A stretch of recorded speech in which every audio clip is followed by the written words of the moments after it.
Sono Kiki e vi do il benvenuto sul canale. Qui si parla di arte e creatività applicata alla pittura delle miniature. Se non volete perdervi nessuno dei prossimi video, vi ricordo che potete iscrivervi al canale e attivare la campanella delle notifiche, così da ricevere una notifica solo quando pubblico un nuovo video. Vi ricordo che mi potete trovare anche su Twitch, Instagram e Facebook, dove ogni giorno condivido nuovi consigli sulla pittura delle miniature. Se volete entrare a far parte della community, date un'occhiata alla descrizione qui sotto, ma non perdiamo altro tempo e cominciamo subito. Nel video di oggi coloreremo la carnagione di questo mezzo busto di Loot Studios stampato in resina. Creeremo una tonalità di pelle molto scura con sottotono freddissimo. Completeremo poi il tutto con occhi e accessori del viso, mentre gli altri elementi già dipinti li vedremo prossimamente. Per creare questo o qualsiasi altro tipo di carnagione è importante cercare delle reference, che siano fotografie o illustrazioni. In questo modo riusciremo ad avere un'idea più chiara del risultato che vogliamo ottenere. Quelle che vedete a schermo sono quelle che ho usato io per il modello di oggi.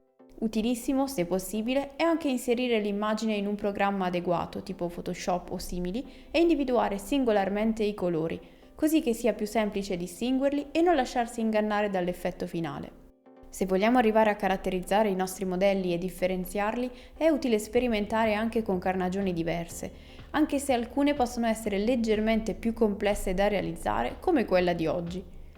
Piccola premessa prima di cominciare, vi sto mostrando già il risultato finale, perché nel corso del video vedrete l'immagine leggermente sgranata. Ho provato una nuova inquadratura che non è effettivamente il massimo e che mi ha dato un risultato molto granuloso nell'immagine, quindi mi scuso per questo inconveniente e vi mostro già com'è il risultato finale, quindi leggermente più liscio di quello che si vede in video, che vi farò vedere ovviamente anche alla fine del video. Detto questo, cominciamo davvero. Partiamo quindi creando i colori necessari. Dobbiamo creare una scala cromatica estremamente desaturata composta da diverse tonalità di grigio che all'interno abbiano rimandi viola e bordeaux. Con la reference a portata sarà sicuramente più facile crearli. Partiamo quindi con due tonalità composte in minima parte da viola e bordeaux e per gran parte da grigio, che possiamo decidere di comporre a parte e poi aggiungere o inserire direttamente con bianco e nero. Così facendo creiamo due tonalità, una delle quali più scura, che ci servirà da base per l'intero viso.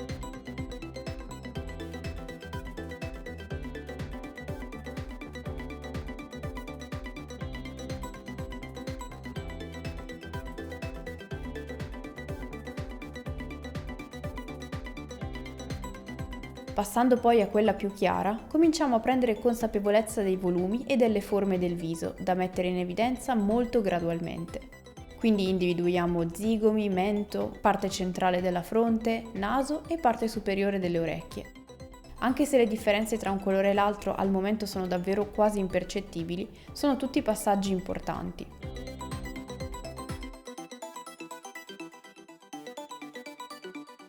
Aggiungiamo una punta di bianco e creiamo una versione appena più chiara, ripetendo quanto appena fatto, ma restringendo la zona colpita. La consistenza del colore di base ci viene in aiuto, permettendoci di segnare in modo netto le zone che presto dovremo sfumare.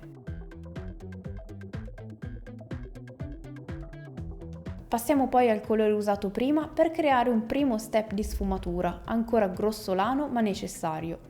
Anche se i colori che usiamo sembrano molto simili fra loro e quindi facili da sfumare, in realtà sono colori un po' ostici per via della presenza così marcata del bianco al loro interno.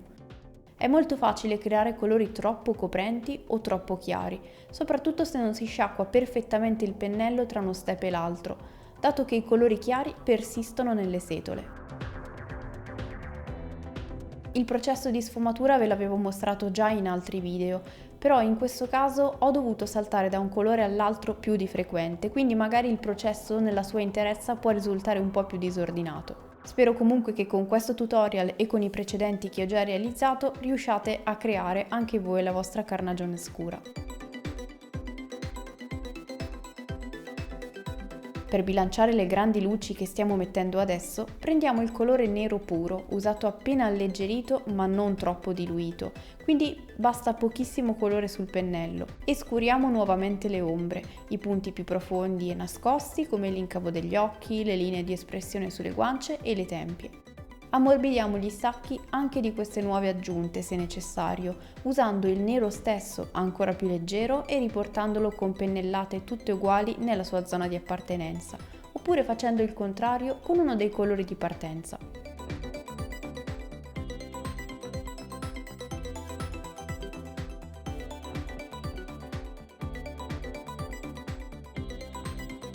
In questo mezzo busto la texture della pelle si sente molto sotto le pennellate, quindi non è così semplice ottenere un risultato estremamente liscio, ma può anche rendere il tutto un po' più credibile.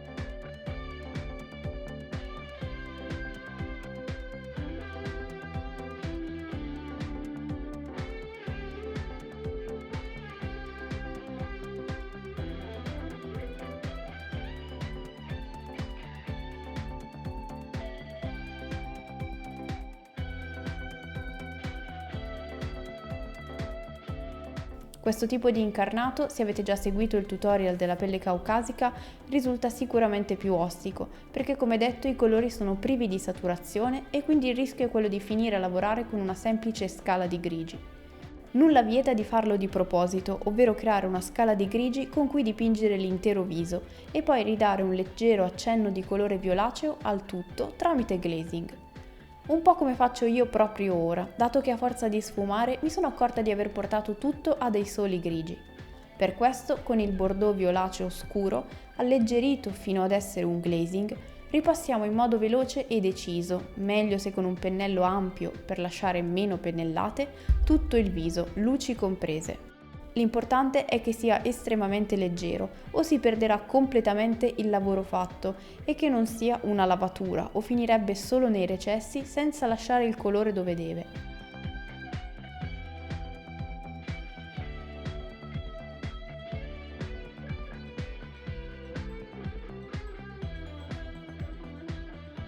Passiamo quindi a completare il viso partendo dagli occhi.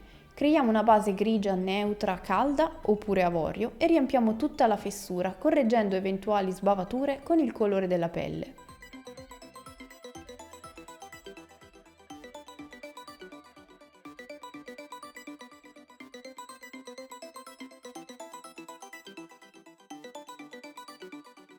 Con il nero e un pennello estremamente sottile, nel mio caso sto usando uno 00, incliniamo leggermente la miniatura e coloriamo le ciglia superiori, in modo che si crei una striscia sottile di separazione tra parte chiara e ciglia.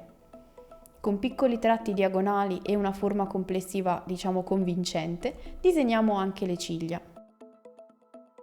Per creare iridi marrone scuro partiamo da base nera. In questo caso ho preferito non posizionarle al centro, ma di lato per dare maggiore carattere al personaggio.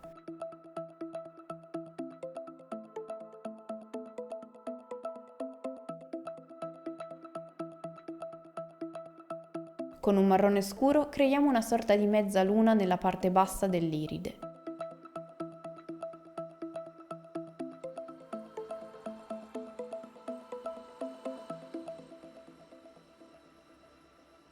Con un marrone più chiaro e caldo inseriamo una mezzaluna ancora più piccola all'interno di quella precedente, come si può chiaramente vedere da questa scena completamente fuori fuoco.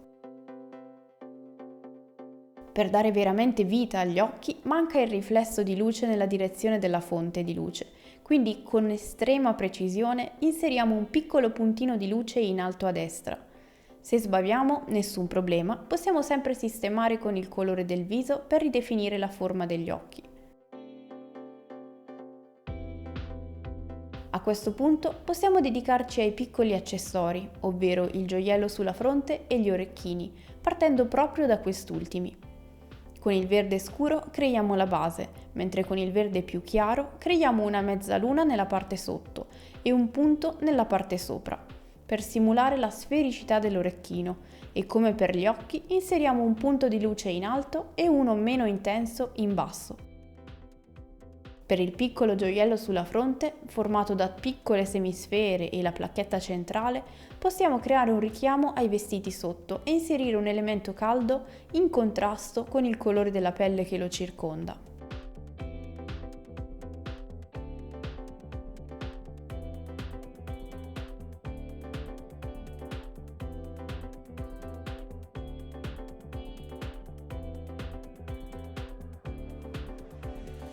Con quest'ultimo colore giallastro inseriamo un ultimo punto di luce chiara nell'occhio, in posizione opposta alla luce superiore, così che ci sia un richiamo tra vestito, occhi e gioiello. In ultimo, molto brevemente, ci occupiamo dei capelli, creando alcune tonalità di marrone freddo, quindi semplicemente con l'aggiunta di bianco e nero. Con queste creiamo una base scura e piena, delle strisce più chiare lungo i rasta e dei punti luce appena più marcati in alcuni punti esposti. Ecco quindi il risultato finale dopo aver completato anche il piedistallo con il colore nero e aver dato un altro sottile glazing colorato. Scusate ancora per l'inconveniente che riguarda le immagini non di qualità eccelsa, ho imparato la lezione e torneremo alla classica inquadratura la prossima volta. Io spero che questo video vi sia stato utile e che vi abbia dato qualche spunto per le vostre miniature. Se è stato così fatemelo sapere con un like e un commento qui sotto.